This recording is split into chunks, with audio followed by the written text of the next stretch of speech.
बघा तुम्ही जे आता आलाय तो आमचा देवबाग असा गाव आहे मित्रा. राईट साइडला समुद्राचं पाणी आणि लेफ्ट साइडला नदीचं पाणी असा आमचा हा 500 ते 600 घरांचा देवबाग गाव आहे. तो देवबागचा जो लास्ट एंड म्हणजे देवबाग बीच, हा झेंडा दिसतोय ना, हा देवबागच्या पुढे तो बीच लास्ट एंड, त्याच्या पुढे पाणी दिसतंय ना तुम्हाला.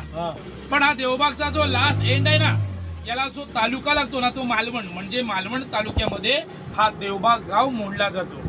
आणि भोगवे बीच हे बघा लेफ्ट साइडचा बीच दिसतोय ना, हा पूर्ण बीच दिसतोय ना, हा भोगवे बीच आहे.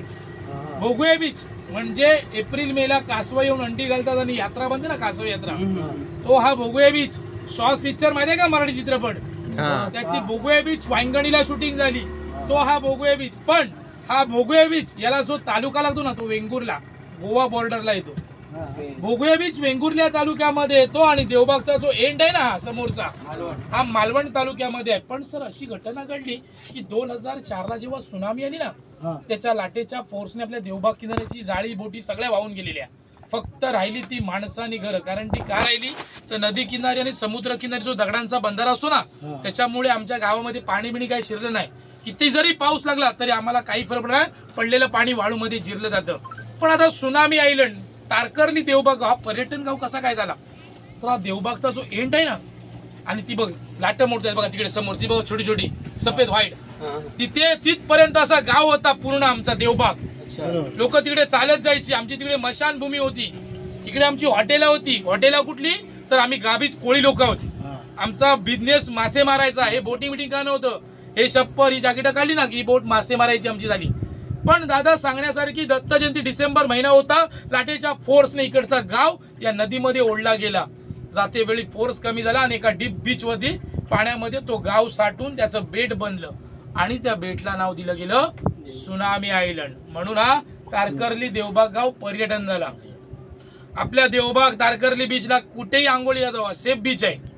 जसं तुम्ही पुढे पुढे जाणार, पहिलं गुडघ्या एवढं पाणी, नंतर कमरे एवढं पाणी, नंतर छाती एवढं, गळ्या एवढं झालं की आपण म्हणणार बाबा आता नको आपला जीव जाईल. पण या भोगवे बीचला तसं नाहीये. हा भोगवे बीच आहे ना, हा डीप बीच आहे.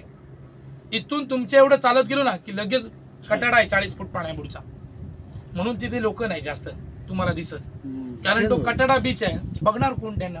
आणि हायटाईड लो टाईड पाणी वाहतूक चालू असतं, पडली लोक की लगेच होऊन जाणार.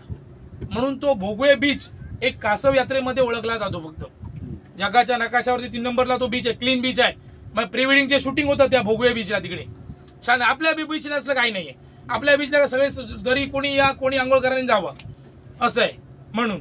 आणि आता तारकर्ली देवबाग, आणि तारकर्ली तुम्हाला फेमस का वाटतं, नेटवर तारकर्ली आहे. तेव्हा दादा या देवबाग मध्ये आम्ही माशाचा बिझनेस करायचो ना, तेव्हा आपल्या देवबाग मध्ये गाडी येण्यासारखा रोड नव्हता. आम्ही लोक मासे मारून यायचो, आपल्या बीचवरती उतरायचं आणि आपली जी महिला लोक टोपली घेऊन त्या तारकर्ली बीच पर्यंत चालत जायची. तिथे बस यायची आणि तिथे एमटीडीसीचा छोटासा बुरुज होता. तिथे येऊन येऊन तो तारकर्ली फेमस झाला. बस कुठे तारकर्ली बीचला. तो शेवटपर्यंत तारकर्ली बीच फेमस झाला. पण बघितलाच एंट्री केला तर देवबाग बीचला येणार तुम्ही. असं आहे, समजलं काय. तर असं आहे, हा देवबाग पट्टा असा फेमस आहे आपला देवबाग बीच. आता आपण जाणार समुद्रामध्ये एंट्री करायला. आता येताना बघितलं तर देवबाग ह्या साईडला होता ना, जेव्हा आपण समुद्रात एंट्री करणार ना तेव्हा हा देवबाग गाव असा जाणार आणि आपण समुद्रात जाणार. लक्षात ठेवा. कारण कसं माहितीये, आता लाटच नाही. 100तून 99% समुद्र शांत आहे, लाटच नाही. नाहीतर जाताना भिजवत नेतो लोकांना, येताना भिजवत नेतो. अशी अर्धा तास बोट मी खेळवतो पाण्यात. काही लोक घाबरतात, रडतात, पण आता काहीच नाही त्याच्यातलं. गपचूप बसायचं आणि गपचूप जायचं.